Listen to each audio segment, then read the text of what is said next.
Élise Fagelles. Nous ne sommes pas, comme vous l'avez dit, du CCNE, un comité de réflexion intellectuelle. Nous devons, au nom d'engagements politiques, produire du droit applicable. Et pour ce qui est de la possibilité d'ouverture de la PMA aux couples de femmes et aux femmes seules, vous parlez dans votre rapport, et vous l'avez vous-même dit devant nous, vous parlez de misère humaine, de souffrance personnelle. Nous avons besoin de pouvoir étayer peut-être de manière plus juridique, et je voudrais savoir si, à votre sens, le principe d'égalité des familles, de non-discrimination des familles, est un argument valable qui nous permettrait justement d'avoir ce débat apaisé, étant donné que les couples de femmes, en fait, si aujourd'hui ça ne leur est pas ouvert, ça n'est finalement fondé que sur leur orientation sexuelle. Il s'agit ici des révisions de loi bioéthique. Je voudrais savoir si, selon vous, le sujet de la filiation peut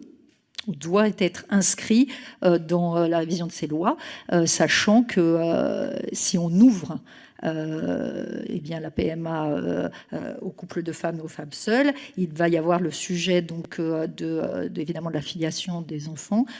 qui existe déjà, puisqu'il y a déjà des enfants nés de femmes seules qui ont eu recours à la PMA, mais pas en France, et sachant que la procédure qui est aujourd'hui, qui est celle de l'adoption, crée des situations de non-droit pour la mère sociale pendant toute cette procédure d'adoption. Là où je vous suis totalement, c'est une ouverture éventuelle de l'AMP sur les couples de femmes et les femmes seules, voilà, termine une certaine forme d'évolution de la filiation. Et que donc ça pose en effet, et je crois que vous l'aurez, le problème de revoir ce problème de la filiation